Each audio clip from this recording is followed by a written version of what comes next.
ਗੌੜੀ ਮਹਿਲਾ ਪਹਿਲਾ।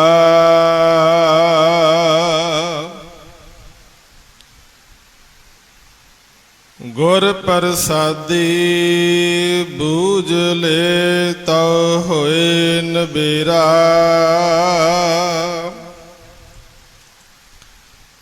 ਘਰ ਘਰ ਨਾਮ ਨਿਰੰਜਨਾ ਸੋ ਠਾਕੁਰ ਮੇਰਾ।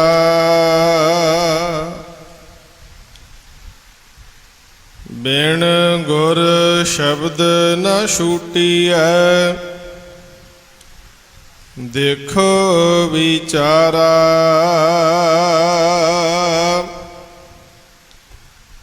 ਜੇ ਲੱਖ ਕਰਮ ਕਮਾਵਹੀਂ ਬਿਨ ਗੁਰ ਅੰਧਿਆਰਾ। ਰਹਾਉ ਅੰਧੇ ਅਕਲੀ ਬਾਹਰੇ ਕਿਆ ਤਿਨ ਸਿਉ ਕਹੀਐ। ਬਿਨ ਗੁਰ ਪੰਥ ਨਾ ਸੂਝਈ ਕਿਤ ਬਿਦ ਨਿਰਬਹੀਐ।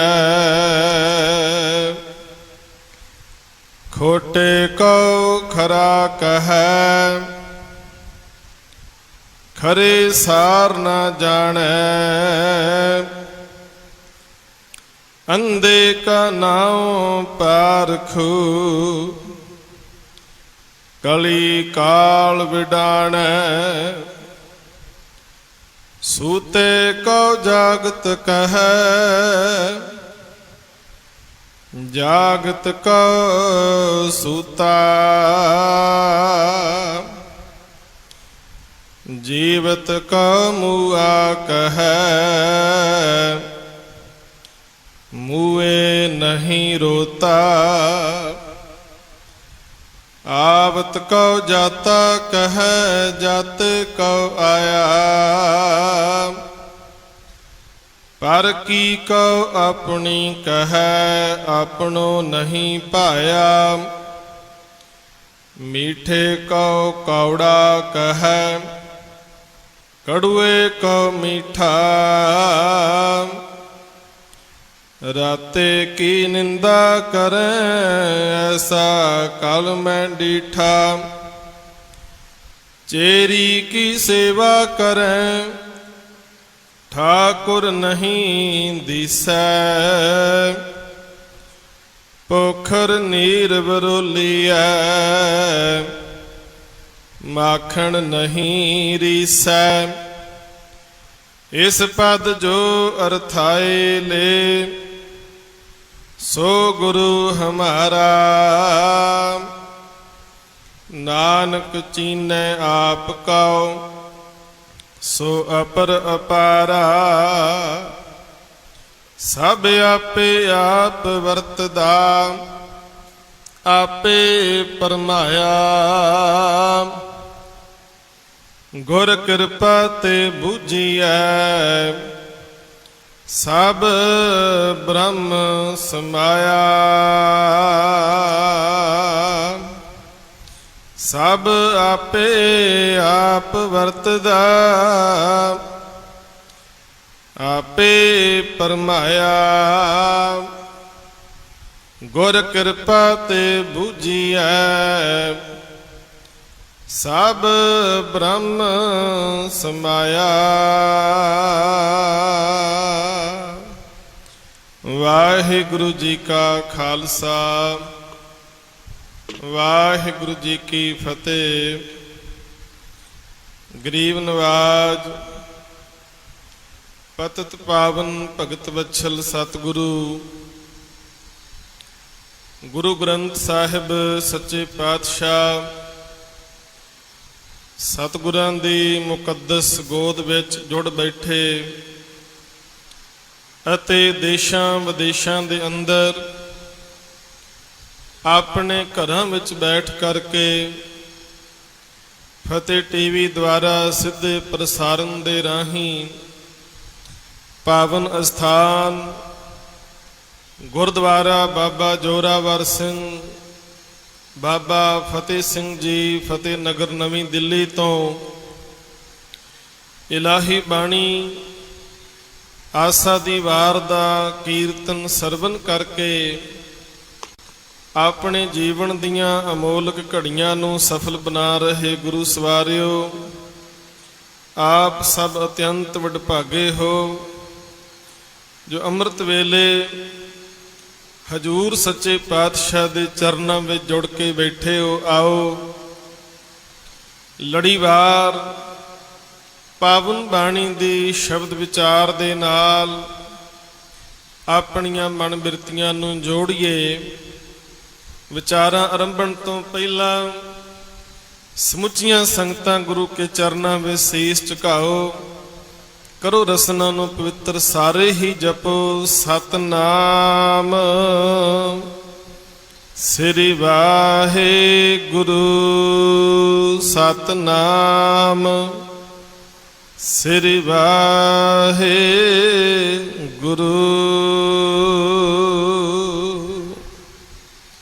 ਸਾਧ ਸੰਗਤ,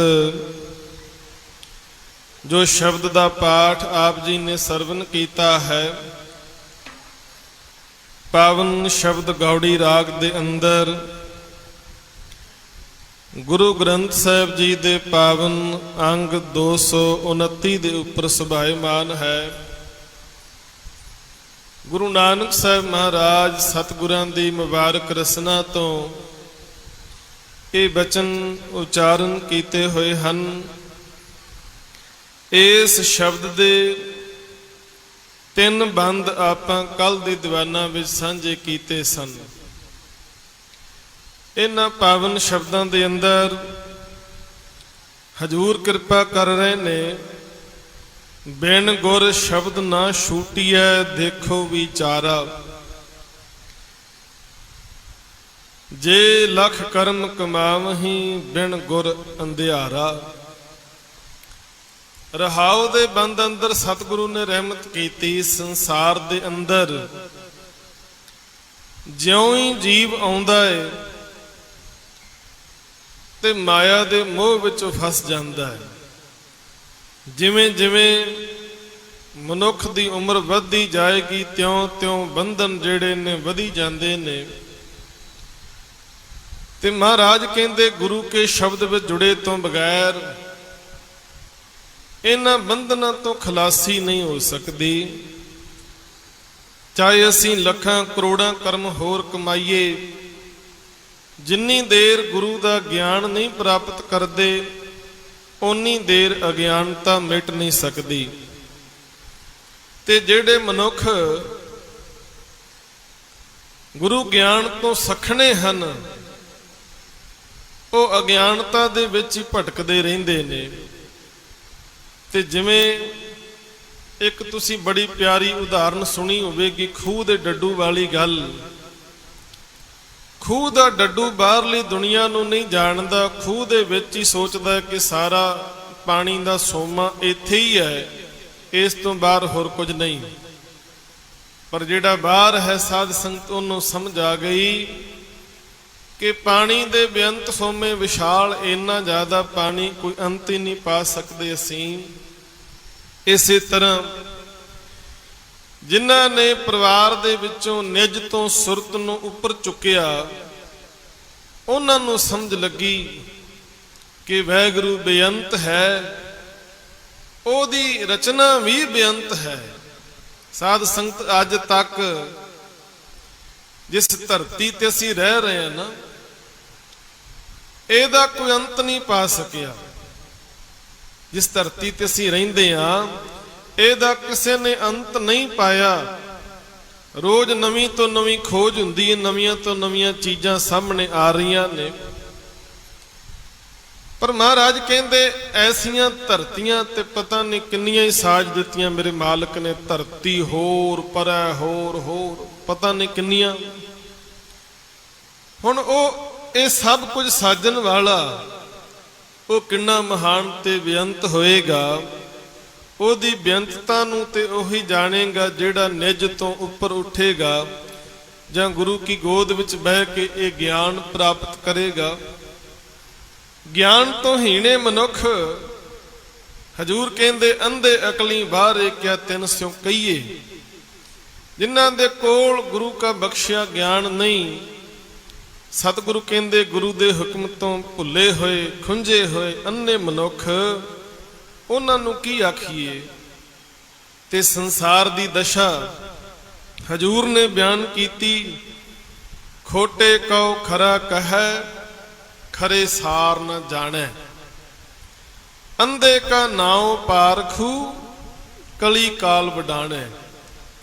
ਜਿਹੜਾ ਬੰਦਾ ਖੋਟੀ ਚੀਜ਼ ਨੂੰ ਖਰਾ ਕਹਿ ਰਿਹਾ ਹੈ ਤੇ ਖਰੇ ਦੀ ਸਾਰ ਨਹੀਂ ਜਾਣਦਾ, ਇਸ ਦੁਨੀਆ ਦੇ ਵਿੱਚ ਉਸ ਅੰਨੇ ਮਨੁੱਖ ਨੂੰ ਲੋਕ ਕਹਿੰਦੇ ਫਲਾਣਾ ਬੰਦਾ ਤੇ ਪਾਰਖੂ ਹੈ, ਇਹਨੂੰ ਤੇ ਸਮਝ ਬੜੀ ਹੈ, ਇਹਦੇ ਕੋਲ ਤੇ ਇਲਮ ਬੜਾ ਹੈ, ਇਹਦੇ ਕੋਲ ਤੇ ਗਿਆਨ ਬੜਾ ਹੈ। ਦਰਅਸਲ ਇਹ ਸਾਰੇ ਪੈਮਾਨੇ ਜਿਹੜੇ ਨੇ ਉਹ ਮਾਇਆ ਦੇ ਹਿਸਾਬ ਨਾਲ ਸੈੱਟ ਕਰ ਦਿੱਤੇ ਜਾਂਦੇ ਨੇ। ਮਾਇਆ ਦੇ ਹਿਸਾਬ ਨਾਲ ਜਿਹਦੇ ਘਰ ਦਾਣੇ ਉਹਦੇ ਕਮਲੇ ਵੀ ਸਿਆਣੇ। ਜਿਹਦੇ ਘਰੇ 4 ਪੈਸੇ ਨੇ ਨਾ, ਉਹਨਾਂ ਦੇ ਕਮਲੇ ਵੀ ਸਿਆਣੇ ਬਣ ਜਾਂਦੇ। ਤੇ ਜਿਹਦੇ ਕੋਲ ਮਾਇਆ ਨਹੀਂ, ਉਹ ਜਿੰਨਾ ਮਰਜ਼ੀ ਸਿਆਣਾ ਹੋਵੇ ਸਮਝਦਾਰ ਹੋਵੇ, ਉਹਦੀ ਕੋਈ ਗੱਲ ਸੁਣਨ ਵਾਸਤੇ ਤਿਆਰ ਨਹੀਂ।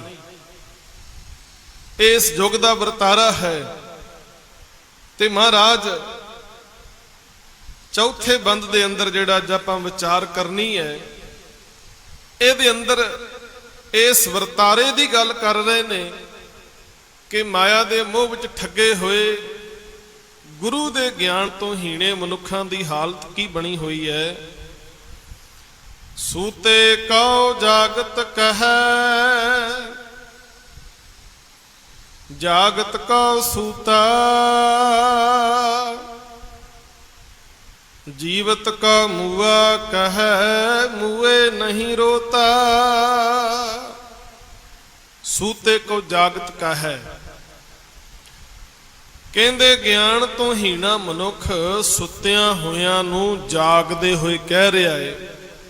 ਤੇ ਜਿਹੜੇ ਜਾਗਦੇ ਨੇ ਉਹਨਾਂ ਨੂੰ ਕਹਿੰਦਾ ਤੇ ਸਾਰੇ ਸੁੱਤੇ ਹੋਏ ਨੇ। ਹੁਣ ਅਸਲ ਵਿੱਚ ਨੀਂਦ ਜਿਹੜੀ ਹੈ ਉਹ 2 ਤਰ੍ਹਾਂ ਦੀ ਹੈ। ਇੱਕ ਨੀਂਦ ਆਪਾਂ ਸਾਰੇ ਹੀ ਲੈਨੇ ਆ, 7-8 ਘੰਟੇ ਸੌ ਜਾਂਦੇ ਆ।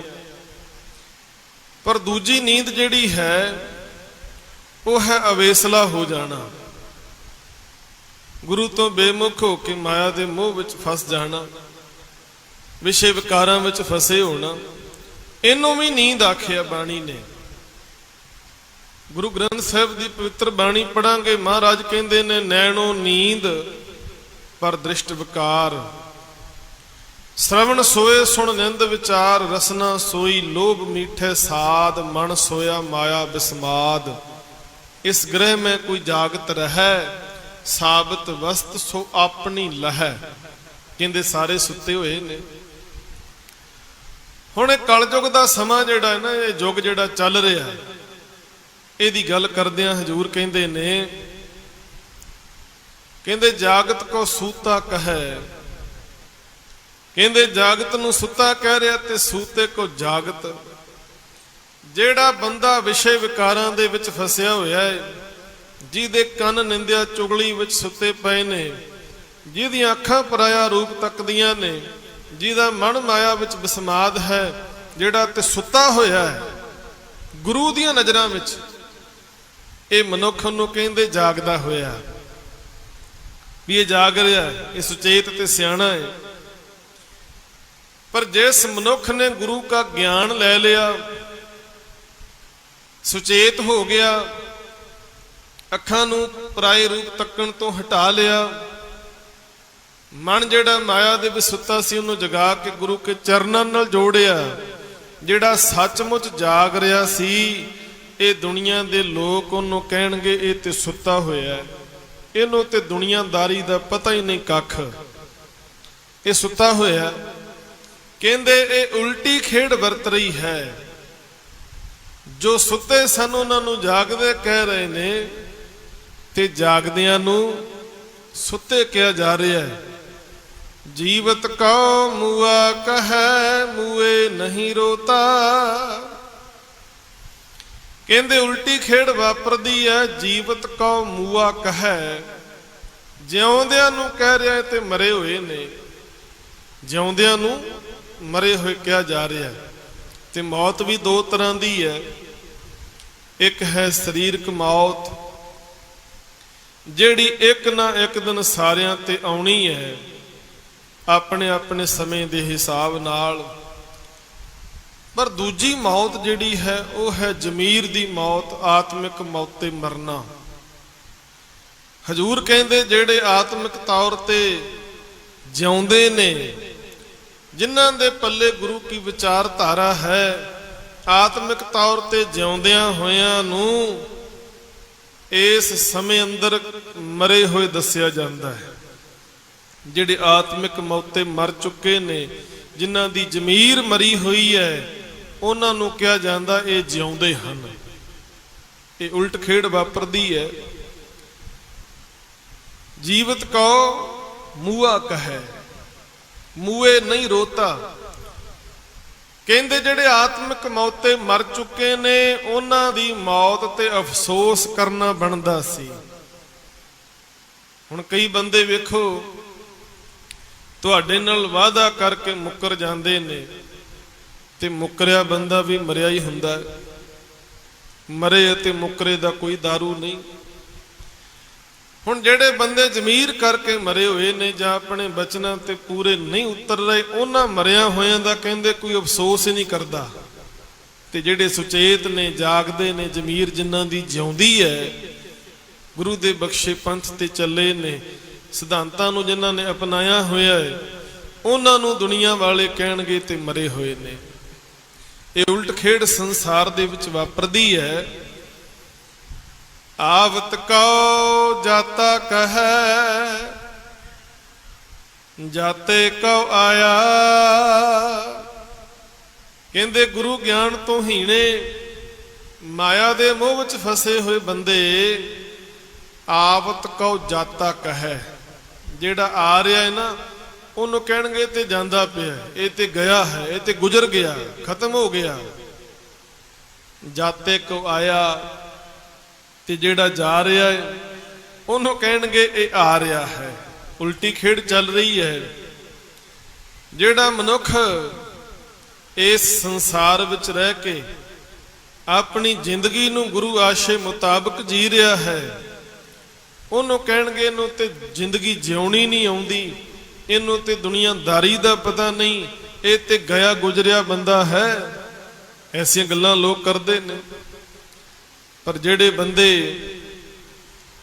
ਗੁਰੂ ਤੋਂ ਬੇਮੁਖ ਹੋ ਕੇ, ਬੇਮੁਖਤਾਈ ਵਿੱਚ ਪੈ ਕੇ ਆਤਮਿਕ ਮੌਤੇ ਮਰ ਰਹੇ ਨੇ, ਉਹਨਾਂ ਨੂੰ ਕਹਿਣਗੇ ਤੇ ਬਹੁਤ ਬੰਦੇ ਵਧੀਆ ਨੇ, ਇਹ ਤੇ ਚੰਗੇ ਢੰਗ ਨਾਲ ਜ਼ਿੰਦਗੀ ਜੀ ਰਹੇ ਨੇ, ਇਹਨਾਂ ਨੂੰ ਜ਼ਿੰਦਗੀ ਜਿਉਣ ਦਾ ਸਲੀਕਾ ਹੈ। ਸਤਿਗੁਰੂ ਕਹਿੰਦੇ ਖੇਡ ਸਾਰੀ ਉਲਟ ਹੈ। ਆਵਤ ਕਉ ਜਾਤਾ ਕਹੈ ਜਾਤੇ ਕਉ ਆਇਆ। ਜਿਹੜਾ ਬੰਦਾ ਗਿਆ ਗੁਜ਼ਰਿਆ ਹੋਵੇ, ਉਹਨੂੰ ਕਹਿਣਗੇ ਬਹੁਤ ਚੰਗਾ ਬੰਦਾ ਹੈ, ਵਧੀਆ। ਪਰ ਕੀ ਕਉ ਆਪਣੀ ਕਹੈ ਆਪਣੋ ਨਹੀਂ ਪਾਇਆ। ਪਰ ਕੀ ਕਉ ਆਪਣੀ ਕਹੈ, ਪਰ ਦਾ ਮਤਲਬ ਹੈ ਪਰਾਈ ਚੀਜ਼। ਕਹਿੰਦੇ ਇਸ ਯੁੱਗ ਦੇ ਵਿੱਚ ਖੇਡ ਵਰਤ ਰਹੀ ਹੈ। ਪਰਾਈ ਚੀਜ਼ ਨੂੰ ਮਨੁੱਖ ਆਪਣੀ ਕਹਿ ਰਿਹਾ ਹੈ, ਆਪਣੀ, ਆਪਣੋ ਨਹੀਂ ਭਾਇਆ। ਕਹਿੰਦੇ ਜਿਨ੍ਹਾਂ ਨੂੰ ਵੀ ਅਸੀਂ ਕਹਿ ਰਹੇ ਹਾਂ ਆਹ ਚੀਜ਼ ਆਪਣੀ ਹੈ ਜਾਂ ਮੇਰੀ ਹੈ, ਅਸੀਂ ਆਪਣੀ ਮੋਹਰ ਲਾ ਰਹੇ ਹਾਂ ਨਾ। ਸਤਿਗੁਰੂ ਕਹਿੰਦੇ ਕੋਈ ਵੀ ਚੀਜ਼ ਅਸਲ ਵਿੱਚ ਤੇਰੀ ਨਹੀਂ, ਇਹ ਭੁਲੇਖਾ ਹੈ। ਅੱਜ ਤੇਰੇ ਨਾਂ ਦੀ ਤਖਤੀ ਲੱਗੀ, ਕੱਲ ਨੂੰ ਕੋਈ ਹੋਰ ਆ ਕੇ ਬਹਿ ਜਾਏਗਾ। ਇਸੇ ਤਰ੍ਹਾਂ ਆਪਾਂ ਵੇਖਦੇ ਹਾਂ ਵੱਡੇ ਵੱਡੇ ਆਫਿਸ ਨੇ, ਉਹਨਾਂ ਦੇ ਬਾਹਰ ਤਖਤੀਆਂ ਬਦਲਦੀਆਂ ਰਹਿੰਦੀਆਂ ਨੇ। ਹੁਣ ਆਹ ਅਫੀਸਰ ਆ ਗਿਆ, ਇਹ ਚਲਿਆ ਗਿਆ, ਅਗਲਾ ਆ ਗਿਆ। ਇਸੇ ਤਰ੍ਹਾਂ ਇਸ ਦੁਨੀਆ ਦੇ ਅੰਦਰ ਵੀ ਜਿਸ ਥਾਂ ਤੇ ਅਸੀਂ ਬੈਠੇ, ਕੱਲ ਨੂੰ ਹੋਰ ਕਿਸੇ ਬਹਿ ਜਾਣਾ। ਤੇ ਕਈ ਵਾਰ ਬੰਦਾ ਬੜੀ ਜਿੱਦ ਕਰਦਾ ਵੀ ਆਹ ਥਾਂ ਤੇ ਮੇਰੀ ਹੈ। ਕਈ ਵਾਰੀ ਸੰਗਤ ਵਿੱਚ ਵੀ ਹੋ ਜਾਂਦਾ ਹੈ। कई कहणगे जी स्टेज के पिछे मैं बैठना है ताकि लाइव प्रसारण में मेरी फोटो आ सके, ये थां ते मेरी है। कई बार इस तरह दी गल्लां भी सामने आउंदियां। आखणगे थां ते मेरी, मैं रोज इत्थे बहिना, अज भी मैनूं बैठण दिओ। झगड़ा पै जांदा इन्हां गल्लां दा। पर हजूर कहंदे ने इत्थे कोई भी चीज सज्जना तेरी नहीं, सब कुछ पराया है। पर उन्हां पराइयां चीज़ां नूं, धन नूं, माया नूं बंदा अपनी बनाउण दे विच लगा होया है। आपनो नहीं पाया, पर सच सदीवी रहण वाला परमेश्वर दा नाम जो इहदा अपना सी, इहदा अपना बन जाना सी, कहंदे ओहनूं कदे चेते ही नहीं कीता। पराइयां चीज़ां नूं अपणियां कहण दा यतन करदा है, पर जो सदीवी सच परमेश्वर इहदा अपना सी, ओहनूं कदे सिमरिया नहीं, ध्याया नहीं। ये इस युग दे मनुख दे लक्षण दस रहे ने महाराज। मीठे को कौड़ा कहे, कड़ुए को मीठा। कहंदे मिठियां चीज़ां नूं कौड़ा कह रहा है ते कौड़ियां नूं कहंदा बहुत मिठियां ने। हुण सब तो मिठी चीज़ की है? वो परमेश्वर दा नाम। दुनिया दे विच बहुत चीज़ां मिठियां ने जिन्हां दा बंदा सेवन करदा, जिन्हां नूं छकदा है। ते बाबा फरीद साहब जी कोलों पुछिए, बाबा जी किरपा करके तुसी दसो कि सब तो मिठी चीज़ केड़ी है? ते बाबा फरीद साहब कहंदे फरीदा शक्कर खंड नवात गुड़ माखियो मांझा दुध सबे वस्तु मिठियां रब ना पुजन तुद। कहंदे सारियां चीज़ां मिठियां ने, शक्कर खंड नवात गुड़ माखियो मांझा दुध। कहंदे दुध शक्कर शहद मिश्री सारियां मिठियां चीज़ां ने। पर बाबा फरीद साहब कहन लगे मिठियां जरूर हन, पर रब दे नाम दी बराबरी नहीं कर सकदियां। जिन्ना नाम दे विच मिठा है ना, जिन्नी मिठास है इन्हां विच बिल्कुल ही नहीं है। ते सब तो मिठी चीज़ परमेश्वर दा नाम सी, पर उस मिठे नाम नूं बंदा कौड़ा कह रहा है। मीठे को कौड़ा कहे।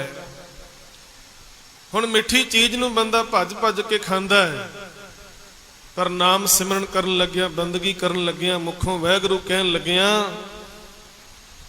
ये बहुता ध्यान देंदा नहीं। इहदा भाव कौड़ा लगदा है, तां ही नहीं मूँहों कहिंदा। जे मिठा लगे ते आपे कहे। इहनूं कौड़ा लगदा, जिहड़ा नाम मिठा सी इहनूं कौड़ा लग रहा है। ते हजूर कहन लगे कड़ुए को मीठा। जिन्ने जीव दे चस्के सन, स्वाद सन, मिठियां चीज़ां दे रस लगे सन, जिहड़ियां असल विच कौड़ियां ने, असल विच कौड़ियां ने, पर उन्हां नूं मिठा कह के खाधी जा रहा बंदा, विषय विकार भोग रहा है, उन्हां विचों रस लै रहा है। ये जगत दी कहानी महाराज बयान कर रहे ने। नाम मिठा है पर ओदा रस को चखदा नहीं। राम रस पाया रे जे रस बिसर गए रस और। वो रस नूं चखना नहीं चाहुंदा। ते विषय विकार कौड़ियां चीज़ां ये विस गंदलां धरियां खंड लवाड़, एक रहेंदे रह गए एक राधी गए उजाड़। बाबा फरीद साहब कहंदे जिहड़ियां चीज़ां तैनूं मिठियां जापदियां सज्जना, ये उपर खंड दा लेप कीता होया, अंदर जहर है। उपर खंड दा लेप है, इहदे अंदर जहर भरिया होया है। बड़े लोग दुनिया दे चस्कियां विच ही मर गए, पदार्थां दे रसां कसां विच ही मर गए। कहंदे चस्के जिहड़े ने जीव दे स्वादां दे, इंद्रियां दे, असल विच जहर है सारा कुछ, पर जहर दे फक्के बंदा मार रहा है। राते की निंदा करें ऐसा कल में डीठा। राते दा अर्थ है नाम रंग दे विच रंगिया होया। ऐसा कल में डीठा, ਕਹਿੰਦੇ ਇਹ ਯੁੱਗ ਦੇ ਵਿੱਚ ਇਹ ਵਰਤਾਰਾ ਵਾਪਰ ਰਿਹਾ ਏ। ਜਿਹੜਾ ਬੰਦਾ ਸਾਧੂ ਸੁਭਾਅ ਵਾਲਾ ਹੋਏਗਾ, ਨਾਮ ਰੰਗ ਵਿੱਚ ਰੰਗਿਆ ਹੋਏਗਾ, ਦੁਨੀਆ ਵਿੱਚ ਉਹਦੀ ਨਿੰਦਾ ਹੋਏਗੀ, ਉਹਨੂੰ ਕਹਿਣਗੇ ਇਹਨੂੰ ਤੇ ਦੁਨੀਆਦਾਰੀ ਦਾ ਪਤਾ ਨਹੀਂ, ਇਹ ਤੇ ਰਮਤਾ ਜਿਹਾ ਬੰਦਾ ਏ। ਭਗਤਾਂ ਦੀ ਬਾਣੀ ਜਦੋਂ ਆਪਾਂ ਪੜ੍ਹਦੇ ਆ ਨਾ, ਤੇ ਕਬੀਰ ਸਾਹਿਬ ਨੂੰ ਲੋਕਾਂ ਨੇ ਬੌਰਾ ਆਖਿਆ। ਕਹਿੰਦੇ ਕਬੀਰ ਤੇ ਬੌਰਾ ਹੋ ਗਿਆ। ਕਿਸੇ ਨੂੰ ਝੱਲਾ ਕਹਿ ਰਹੇ ਨੇ, ਕਿਸੇ ਨੂੰ ਬੌਰਾ ਕਹਿ ਰਹੇ। ਇੱਥੋਂ ਤੱਕ ਗੁਰੂ ਨਾਨਕ ਸਾਹਿਬ ਜੀ ਨੂੰ ਵੀ ਲੋਕਾਂ ਨੇ ਭੂਤਨਾ ਬੇਤਾਲਾ ਕੁਰਾਈਆ ਆਖ ਦਿੱਤਾ। ਰਾਤੇ ਕੀ ਨਿੰਦਾ ਕਰੇ, ਜਿਹੜਾ ਨਾਮ ਰੰਗ ਦੇ ਵਿੱਚ ਰੰਗਿਆ ਹੋਇਆ, ਸੰਸਾਰ ਵਿੱਚ ਉਹਦੀ ਨਿੰਦਿਆ ਹੋ ਰਹੀ ਹੈ। ਐਸਾ ਕਲ ਮੈਂ ਡੀਠਾ, ਕਹਿੰਦੇ ਇਹ ਹਾਲਾਤ ਇਸ ਯੁੱਗ ਦੇ ਬਣੇ ਹੋਏ ਨੇ। ਚੇਰੀ ਕੀ ਸੇਵਾ ਕਰੈ ਠਾਕੁਰ ਨਹੀਂ ਦੀਸੈ। ਮਹਾਰਾਜ ਕਹਿੰਦੇ ਚੇਰੀ ਕਹਿੰਦੇ ਨੌਕਰਾਣੀ ਨੂੰ, ਕਹਿੰਦੇ ਸੇਵਾ ਤੇ ਠਾਕੁਰ ਦੀ ਕਰਨੀ ਸੀ, ਸੇਵਾ ਤੇ ਮਾਲਕ ਦੀ ਕਰਨੀ ਸੀ, ਪਰ ਇਹ ਪਰਮੇਸ਼ਰ ਦੀ ਮਾਲਕ ਦੀ ਸੇਵਾ ਨਹੀਂ ਕਰਦਾ, ਸਗੋਂ ਉਹਦੀ ਨੌਕਰਾਣੀ ਦੀ ਸੇਵਾ ਕਰਦਾ ਹੈ। ਹੁਣ ਮਾਲਕ ਪਰਮੇਸ਼ਰ ਦੀ ਜਿਹੜੀ ਚੇਰੀ ਹੈ, ਨੌਕਰਾਣੀ ਹੈ, ਉਹ ਕੀ ਹੈ? ਉਹ ਹੈ ਮਾਇਆ। ਕਹਿੰਦੇ ਸਾਰੇ ਲੋਕ ਮਾਇਆ ਦੀ ਸੇਵਾ ਕਰ ਰਹੇ ਨੇ। ਠਾਕੁਰ ਨਹੀਂ ਦਿਸੈ, ਮਾਲਕ ਕਿਸੇ ਨੂੰ ਨਜ਼ਰ ਨਹੀਂ ਆ ਰਿਹਾ। ਤੇ ਥੋੜੇ ਦਿਨਾਂ ਬਾਅਦ ਤੁਸੀਂ ਵੇਖੋਗੇ ਲੋਕਾਂ ਨੇ ਮਾਇਆ ਦੀ ਪੂਜਾ ਕਰਨੀ ਹੈ। ਦਰਵਾਜ਼ੇ ਖੋਲ ਦੇਣਗੇ ਰਾਤ ਨੂੰ ਕਿ ਸਾਰੀ ਮਾਇਆ ਸਾਡੇ ਘਰ ਆ ਜਾਏ। ਇਸੇ ਤਰ੍ਹਾਂ ਹੋਏਗਾ। ਥੋੜੇ ਦਿਨਾਂ ਬਾਅਦ ਇੱਕ ਤਿਉਹਾਰ ਆਉਣ ਵਾਲਾ ਹੈ, ਉਹਨੂੰ ਲక్ష్ਮੀ ਦੀ ਪੂਜਾ ਦਾ ਤਿਉਹਾਰ ਕਿਹਾ ਜਾਂਦਾ। ਲੋਕ ਦਰਵਾਜ਼ੇ ਖੋਲ ਦਿੰਦੇ ਰਾਤ ਨੂੰ ਕਿ ਮਾਇਆ ਸਾਡੇ ਘਰ ਆ ਜਾਏ। ਪਰ ਸਾਧ ਸੰਗਤ ਕਈ ਐਸੇ ਵੀ ਘਰ ਨੇ ਜਿਨ੍ਹਾਂ ਦੇ ਦਰਵਾਜ਼ੇ ਲੱਗੇ ਹੀ ਨਹੀਂ ਹੋਏ, ਉਹਨਾਂ ਦੇ ਘਰ ਤੇ ਮਾਇਆ ਨਾਲ ਭਰ ਜਾਣੇ ਚਾਹੀਦੇ ਸੀ। ਧਰਮ ਸਥਾਨਾਂ ਤੇ ਜਿੰਨਾ ਇਕੱਠ ਹੁੰਦਾ ਸੰਗਤਾਂ ਦਾ, ਉਹ ਵੀ ਸਾਰਾ ਮਾਇਆ ਕਰਕੇ ਹੈ। ਤੇ ਮੈਂ ਇੱਕ ਸਾਖੀ ਆਪ ਨਾਲ ਸਾਂਝੀ ਕਰਾਂ। ਸਾਖੀ ਦਾ ਭਾਵ ਉਹਦੇ ਚੋਂ ਸਿੱਖਿਆ ਲੈਣੀ ਹੁੰਦੀ ਹੈ। ਉਹਦੇ ਵਿੱਚ ਜੋ ਆਪਾਂ ਕਾਲਪਨਿਕ ਪਾਤਰ ਬਣਾਉਣੇ ਨੇ, ਉਹ ਹੋਏ ਜਾਂ ਨਹੀਂ ਹੋਏ, ਇਹਦੇ ਵਿੱਚ ਚੱਕਰ ਵਿੱਚ ਨਹੀਂ ਆਪਾਂ ਪੈਣਾ। ਕੇਵਲ ਇੱਕ ਸਿੱਖਿਆ ਲੈਣੀ ਹੈ। ਕਹਿੰਦੇ ਇੱਕ ਧਰਮ ਸਥਾਨ ਤੇ ਬਹੁਤ ਵੱਡਾ ਸੰਗਤਾਂ ਦਾ ਇਕੱਠ। ਉਸ ਇਕੱਠ ਨੂੰ ਵੇਖ ਕੇ ਪਰਮੇਸ਼ਰ ਨੇ ਆਖਿਆ, ਕਹਿੰਦੇ ਵੇਖੋ ਕਿੰਨੇ ਲੋਕ ਮੇਰੀ ਭਗਤੀ ਕਰਨ ਵਾਲੇ ਨੇ, ਕਿੰਨਾ ਵੱਡਾ ਇਕੱਠ ਲੋਕਾਂ ਦਾ ਇੱਥੇ ਹੋਇਆ ਹੈ। ਤੇ ਨਾਲ ਮਾਇਆ ਸੀ, ਜਿਹੜੀ ਮਾਇਆ ਕਹਿਣ ਲੱਗੀ ਪਰਮੇਸ਼ਰ ਨੂੰ, ਰੱਬ ਜੀ ਨੂੰ, ਕਹਿੰਦੀ ਐਵੇਂ ਕਿਸੇ ਭੁਲੇਖੇ 'ਚ ਨਾ ਰਿਹੋ, ਇਹ ਇਕੱਠ ਤੁਹਾਡੇ ਕਰਕੇ ਨਹੀਂ। ਮਾਇਆ ਕਹਿੰਦੀ ਇਹ ਇਕੱਠ ਤਾਂ ਮੇਰੇ ਕਰਕੇ ਹੈ, ਇਹ ਇਕੱਠ ਮੇਰੇ ਕਰਕੇ ਹੋਇਆ, ਤੁਹਾਡੇ ਕਰਕੇ ਨਹੀਂ ਹੋਇਆ। ਕਹਿੰਦੇ ਪਰਮੇਸ਼ਰ ਬੜਾ ਹੈਰਾਨ ਹੋਇਆ। ਤੇ ਮਾਇਆ ਨੇ ਜਿਹੜੀ ਅਗਲੀ ਗੱਲ ਕੀਤੀ ਬੜੀ ਕਮਾਲ ਦੀ ਸੀ। ਕਹਿੰਦੀ ਜਦੋਂ ਇਹ ਧਰਮ ਸਥਾਨ ਬਣਾਉਣਾ ਸੀ, ਇੱਥੋਂ ਦੇ ਪ੍ਰਬੰਧਕ ਲੋਕਾਂ ਕੋਲ ਗਏ ਤੇ ਕਿਸੇ ਨੇ ਇਹ ਨਹੀਂ ਆਖਿਆ ਕਿ ਸਾਨੂੰ ਨਾਮ ਦਾ ਦਾਨ ਦਿਓ, ਇਹ ਧਰਮ ਸਥਾਨ ਬਣਾਉਣਾ ਹੈ। ਉਥੋਂ ਦਾਨ ਕਾਹਦਾ ਮੰਗਿਆ ਸੀ? ਮਾਇਆ ਦਾ। ਕਹਿੰਦੇ ਮੇਰੀ ਮੰਗ ਕੀਤੀ ਸੀ ਉਦੋਂ ਵੀ, ਮੈਂ ਹਾਂ ਤੇ ਤਾਂ ਇਹ ਧਰਮ ਸਥਾਨ ਬਣਿਆ ਹੈ। ਕਹਿੰਦੇ ਮਾਇਆ ਨੇ ਜਦੋਂ ਇਹੋ ਜਿਹੀਆਂ ਗੱਲਾਂ ਕਹੀਆਂ ਨਾ, ਕਹਿੰਦੇ ਪਰਮੇਸ਼ਰ ਕਹਿਣ ਲੱਗਾ ਨਹੀਂ ਮਾਇਆ, ਆ ਜਿੰਨੀ ਖਲਕਤ ਆਈ ਹੈ ਨਾ, ਇਹ ਸਾਰੇ ਮੇਰੇ ਭਗਤ ਨੇ। ਕਹਿੰਦੇ ਦੋਨਾਂ ਦੇ ਵਿੱਚ ਬਹਿਸ ਹੋ ਗਈ, ਪਰਮੇਸ਼ਰ ਤੇ ਮਾਇਆ ਦੇ ਵਿੱਚ ਬਹਿਸ ਹੋਈ। ਕਹਿੰਦੇ ਆਖਰਕਾਰ ਫੈਸਲਾ ਕੀਤਾ ਗਿਆ ਕਿ ਆਪਾਂ ਪਰਖ ਕਰਕੇ ਵੇਖਦੇ ਹਾਂ।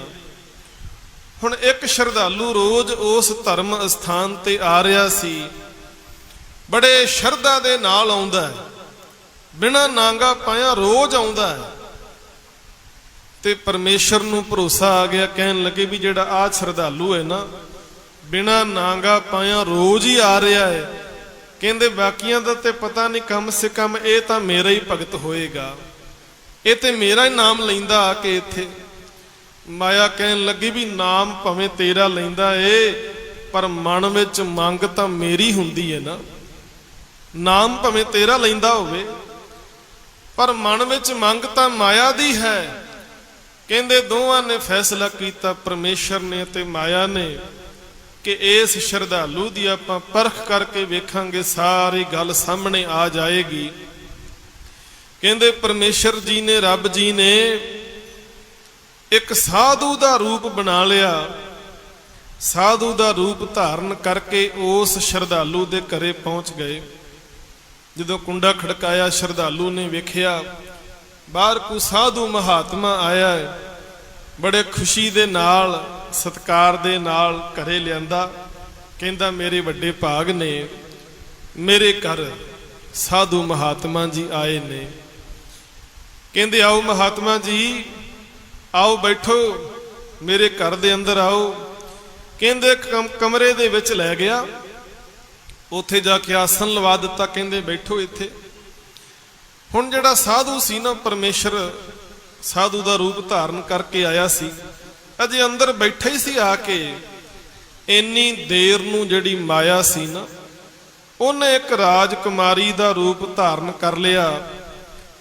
ਇੱਕ ਰੱਥ ਤੇ ਸਵਾਰ ਹੋ ਕੇ ਆਈ ਤੇ ਉਸ ਸ਼ਰਧਾਲੂ ਦੇ ਦਰਵਾਜ਼ੇ ਦੇ ਅੱਗੇ ਆ ਗਈ।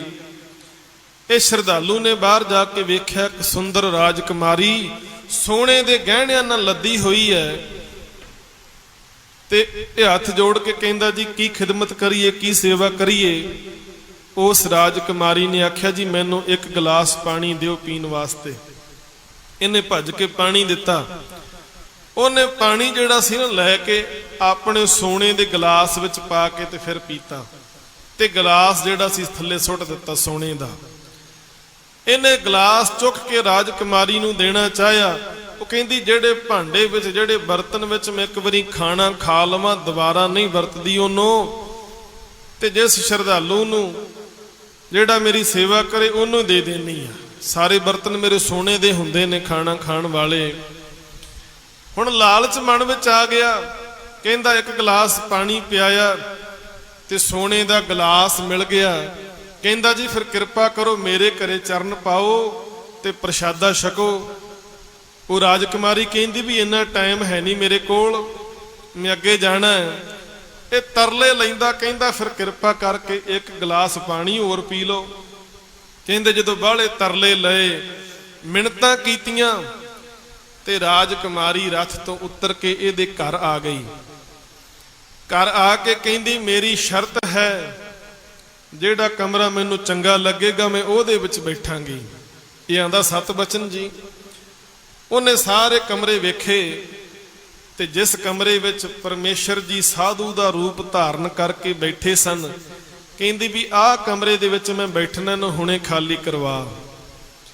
ਕਹਿੰਦੇ ਮਾਇਆ ਜਿਹੜੀ ਰਾਜਕੁਮਾਰੀ ਦਾ ਰੂਪ ਧਾਰਨ ਕਰਕੇ ਆਈ ਸੀ, ਉਹਨੂੰ ਕਮਰੇ ਵਿੱਚ ਬਿਠਾਉਣ ਵਾਸਤੇ ਇਹਨੇ ਸਾਧੂ ਬਣੇ ਪਰਮੇਸ਼ਰ ਨੂੰ ਬਿਨਾਂ ਪਾਣੀ ਪੁੱਛਿਆਂ ਚੁੱਕ ਕੇ ਬੋਰੀ ਬਿਸਤਰਾ ਤੇ ਬਾਹਰ ਕਰ ਦਿੱਤਾ। ਕਹਿੰਦਾ ਤੁਸੀਂ ਚੱਲੋ ਬਾਹਰ, ਇੱਥੇ ਰਾਜਕੁਮਾਰੀ ਨੇ ਬਹਿਣਾ। ਹੁਣ ਜਦੋਂ ਪਰਮੇਸ਼ਰ ਜੀ ਜੋ ਸਾਧੂ ਦਾ ਰੂਪ ਧਾਰਨ ਕਰਕੇ ਆਏ ਸਨ, ਉਹ ਬਾਹਰ ਨੂੰ ਤੁਰ ਪਏ ਤੇ ਪਿੱਛੇ ਪਿੱਛੇ ਮਾਇਆ ਵੀ ਤੁਰ ਪਈ। ਇਹ ਆਵਾਜ਼ਾਂ ਮਾਰਦਾ, ਕਹਿੰਦਾ ਜੀ ਇੱਥੇ ਬੈਠੋ, ਇਹ ਕਮਰਾ ਤੁਹਾਡੇ ਵਾਸਤੇ ਖਾਲੀ ਕਰਵਾਇਆ ਹੈ। ਤੇ ਮਾਇਆ ਕਹਿਣ ਲੱਗੀ ਜੀ ਮੇਰੀ ਕੀ ਪਾਇਆ, ਮੈਂ ਇੱਥੇ ਬਹਿ ਸਕਾਂ, ਮੈਂ ਤਾਂ ਰੱਬ ਦਾ ਪਰਛਾਵਾਂ ਹਾਂ, ਪਰਮੇਸ਼ਰ ਦਾ ਪਰਛਾਵਾਂ ਹਾਂ। ਜਿੱਧਰ ਪਰਮੇਸ਼ਰ ਜੀ ਜਾਣਗੇ ਮੈਂ ਤੇ ਪਿੱਛੇ ਪਿੱਛੇ ਜਾਣਾ ਹੈ। ਇਹ ਤੇ ਤੁਹਾਨੂੰ ਪਰਖਣ ਵਾਸਤੇ ਇੱਕ ਕੌਤਕ ਰਚਿਆ ਸੀ, ਤੇ ਸੱਚਮੁੱਚ ਸਚਾਈ ਸਾਹਮਣੇ ਆ ਗਈ ਦੁਨੀਆ ਦੀ ਕਿ ਧਰਮ ਸਥਾਨਾਂ ਤੇ ਬਹੁਤੀਆਂ ਭੀੜਾਂ ਰੱਬ ਦੇ ਨਾਮ ਲੈਣ ਵਾਲਿਆਂ ਦੀਆਂ ਨਹੀਂ, ਸਗੋਂ ਮਾਇਆ ਦੇ ਪ੍ਰੇਮੀਆਂ ਦੀਆਂ ਨੇ। ਨਾਮ ਭਵੇਂ ਰੱਬ ਦਾ ਮੁਖੋਂ ਲੈਂਦੇ, ਮਨ ਵਿੱਚ ਲਾਲਸਾ ਮਾਇਆ ਦੀ ਹੈ। ਤੇ ਸੱਚ ਜਾਣਿਓ, ਜਿਸ ਹਿਰਦੇ ਵਿੱਚ ਰੱਬ ਦਾ ਨਾਮ ਵਸ ਗਿਆ, ਇਸ ਘਰ ਵਿੱਚ ਪਰਮੇਸ਼ਰ ਦਾ ਵਾਸਾ ਹੋ ਗਿਆ, ਉੱਥੇ ਕਿਸੇ ਚੀਜ਼ ਦੀ ਕਮੀ ਨਹੀਂ ਰਹਿੰਦੀ। ਮਾਇਆ ਤੇ ਪਰਛਾਵਾਂ ਹੈ ਪਰਮੇਸ਼ਰ ਦਾ। ਇਸ ਕਰਕੇ ਮਹਾਰਾਜ ਕਹਿੰਦੇ ਨੇ ਇਸ ਸੰਸਾਰ ਦੇ ਅੰਦਰ ਇਹ ਦਸ਼ਾ ਬਣੀ ਹੋਈ ਦੁਨੀਆ ਦੀ, ਚੇਰੀ ਕੀ ਸੇਵਾ ਕਰੇ। ਕਹਿੰਦੇ ਸੇਵਾ ਕਰਦਾ ਚੇਰੀ ਦੀ, ਮਾਇਆ ਦੀ, ਨੌਕਰਾਣੀ ਦੀ, ਠਾਕੁਰ ਨਹੀਂ ਦੀਸੈ। ਕਹਿੰਦੇ ਠਾਕੁਰ ਮਾਲਕ ਤੇ ਇਹਨੂੰ ਨਜ਼ਰ ਹੀ ਨਹੀਂ ਆ ਰਿਹਾ। ਪੋਖਰ ਨੀਰ ਵਰੋਲੀਐ ਮਾਖਣ ਨਹੀਂ ਰੀਸੈ। ਪੋਖਰ ਕਹਿੰਦੇ ਛੱਪੜ, ਕਹਿੰਦੇ ਛੱਪੜ ਦੇ ਪਾਣੀ ਵਿੱਚ ਮਧਾਣੀ ਪਾ ਕੇ ਕੋਈ ਬੰਦਾ ਰਿੜਕੀ ਜਾਏ ਤੇ ਜਿੰਨਾ ਮਰਜ਼ੀ ਮੱਥਾ ਮਾਰ ਲਏ ਉਥੋਂ ਮੱਖਣ ਨਹੀਂ ਨਿਕਲ ਸਕਦਾ। ਦਹੀਂ ਨੂੰ ਰਿੜਕਾਂਗੇ ਤੇ ਮੱਖਣ ਮਿਲੇਗਾ, ਪਾਣੀ ਦੇ ਵਿੱਚ ਮਧਾਣੀ ਪਾਇਆ ਮਿਹਨਤ ਵਿਅਰਥ ਜਾਏਗੀ, ਮਿਲਣਾ ਕੁਝ ਨਹੀਂ। ਇਹ ਸੰਸਾਰ ਦੀ ਹਾਲਤ ਵੀ ਐਸੀ ਬਣੀ ਹੋਈ ਹੈ। ਇਹ ਵੀ ਪਾਣੀ ਵਿੱਚ ਮਧਾਣੀ ਪਾ ਕੇ ਬੈਠਾ ਹੋਇਆ ਹੈ, ਵਿਅਰਥ ਕੰਮਾਂ ਵਿੱਚ ਲੱਗਿਆ ਹੋਇਆ ਹੈ। ਤੇ ਆਖਰੀ ਬੰਦ ਅੰਦਰ ਮਹਾਰਾਜ ਨੇ ਕਿਰਪਾ ਕੀਤੀ। ਇਸ ਪਦ ਜੋ ਅਰਥਾਏ ਲੈ ਸੋ ਗੁਰੂ ਹਮਾਰਾ, ਨਾਨਕ ਚੀਨੇ ਆਪ ਕਉ ਸੋ ਅਪਰ ਅਪਾਰਾ। ਇਸ ਪਦ ਜੋ ਅਰਥਾਏ ਲੈ ਸੋ ਗੁਰੂ ਹਮਾਰਾ, ਕਹਿੰਦੇ ਜਿਹੜਾ ਗੁਰੂ ਦੇ ਕੋਲੋਂ ਗਿਆਨ ਲੈ ਕੇ ਇਸ ਪਦਵੀ ਨੂੰ ਪ੍ਰਾਪਤ ਕਰ ਲਵੇ, ਇਸ ਗੱਲ ਨੂੰ ਜਾਣ ਲਵੇ, ਉਹ ਕਿਹੜੀ ਗੱਲ ਹੈ? ਨਾਨਕ ਚੀਨੇ ਆਪ ਕੋ ਸੋ ਅਪਰ ਅਪਾਰਾ। ਗੁਰੂ ਨਾਨਕ ਬਾਬਾ ਜੀ ਕਹਿੰਦੇ ਜਿਹੜਾ ਮਨੁੱਖ ਆਪੇ ਦੀ ਪਛਾਣ ਕਰ ਲਵੇ ਕਿ ਮੈਂ ਕੌਣ ਹਾਂ, ਆਪੇ ਦੀ ਪਛਾਣ। ਤੋ ਜਦੋਂ ਬਾਣੀ ਨੂੰ ਪੜਾਂਗੇ ਸਤਿਗੁਰੂ ਸਾਡੀ ਪਹਿਚਾਣ ਕਰਵਾਉਂਦੇ ਨੇ, ਮਨ ਤੂੰ ਜੋਤ ਸਰੂਪ ਹੈ ਆਪਣਾ ਮੂਲ ਪਛਾਣ। ਮਨਾ ਤੂੰ ਤੇ ਪਰਮੇਸ਼ਰ ਦਾ ਰੂਪ ਹੈ, ਉਹਦੀ ਜੋਤ ਹੈ, ਉਹਦਾ ਅੰਸ਼ ਹੈ। ਤੂੰ ਤੇ 84 ਲੱਖ ਜੂਨਾਂ ਦਾ ਸਰਦਾਰ ਹੈ। ਕਹਿੰਦੇ ਜਿਹੜੇ ਆਪੇ ਦੀ ਪਛਾਣ ਕਰ ਲੈਂਦੇ ਨੇ ਨਾ, ਉਹ ਪਰਮੇਸ਼ਰ ਦਾ ਹੀ ਰੂਪ ਹੋ ਜਾਂਦੇ ਨੇ। ਤੇ ਜਿਹੜੇ ਆਪੇ ਦੀ ਪਛਾਣ ਕਰਕੇ ਗੁਰੂ ਕੋਲੋਂ ਗਿਆਨ ਲੈ ਕੇ ਰੱਬ ਦਾ ਰੂਪ ਹੋ ਜਾਂਦੇ ਨੇ। ਗੁਰੂ ਸਾਹਿਬ ਕਹਿੰਦੇ ਇਸ ਪਦ ਜੋ ਅਰਥਾਏ ਲੈ ਸੋ ਗੁਰੂ ਹਮਾਰਾ। ਇੱਥੇ ਗੁਰੂ ਦਾ ਭਾਵ ਹੈ ਉਸਤਾਦ।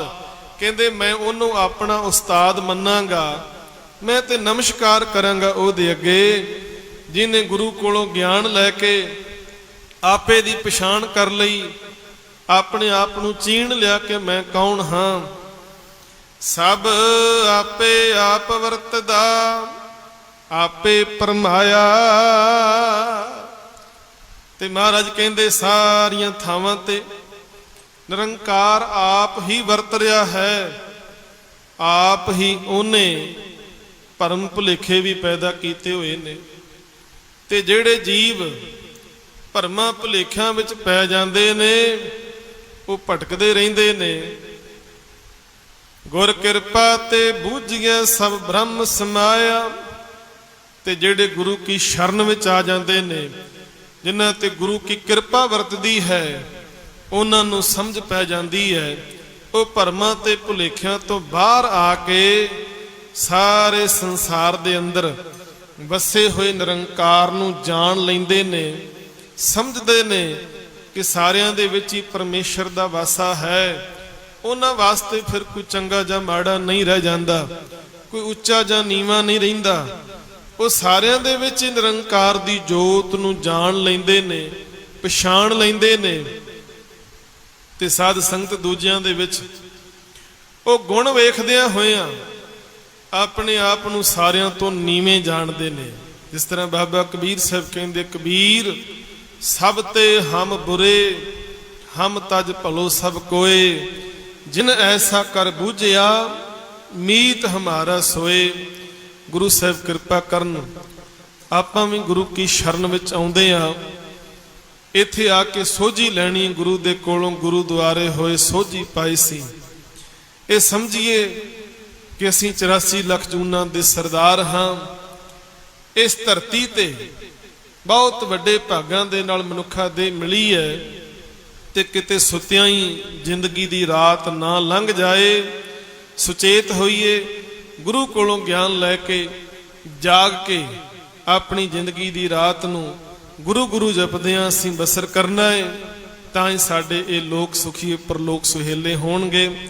ਇੰਨੀਆਂ ਬੇਨਤੀਆਂ ਪ੍ਰਵਾਨ ਕਰਨੀਆਂ, ਸ਼ਬਦ ਦੀ ਵਿਚਾਰ ਕਰਦਿਆਂ, ਇਤਿਹਾਸ ਦੀ ਵਿਚਾਰ ਕਰਦਿਆਂ ਹੋਈਆਂ ਬੇਅੰਤ ਭੁੱਲਾਂ ਖਿਮਾ ਕਰ ਦੇਣੀਆਂ ਜੀ। ਸਮਰੱਥ ਸਤਿਗੁਰੂ ਅਤੇ ਸੰਗਤ ਬਖਸ਼ਣ ਯੋਗ ਹੈ, ਬਖਸ਼ ਲੈਣਾ। ਗੱਜ ਕੇ ਫਤਿਹ ਬੁਲਾਓ। ਵਾਹਿਗੁਰੂ ਜੀ ਕਾ ਖਾਲਸਾ, ਵਾਹਿਗੁਰੂ ਜੀ ਕੀ ਫਤਿਹ।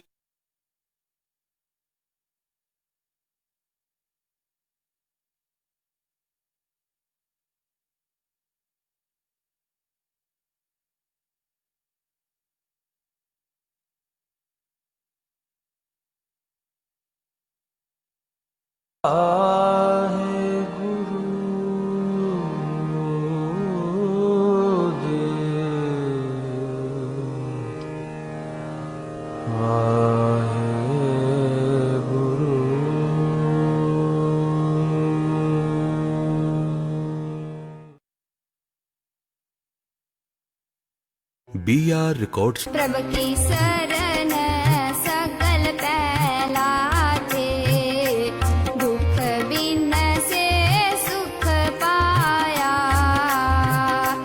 दुख बिन से। BR Records ਦਾ ਧਾਰਮਿਕ ਉਪਰਾਲਾ। ਤੁਧ ਸਭ ਕਿਛ ਮੈਨੂੰ ਸੌਂਪਿਆ ਜਾ ਤੇਰਾ ਬੰਦਾ, ਜਾ ਤੂੰ ਮੇਰੇ ਬਲ ਹੈ ਤਾਂ ਕਿਆ ਮੋਹ ਚੰਦਾ। ਸਿੰਘ ਰੈਕਾਰਡਸ ਦਾ ਧਾਰਮਿਕ ਉਪਰਾਲਾ। बिन पागा सतसंग न लभे, बिन संगत मैल परिचय जियो। BR Records ਦਾ ਧਾਰਮਿਕ ਉਪਰਾਲਾ। ਤੁਧ ਸਭ ਕਿਛ ਮੈਨੂੰ ਸੌਂਪਿਆ ਜਾ ਤੇਰਾ ਬੰਦਾ, ਜਾ ਤੂੰ ਮੇਰੇ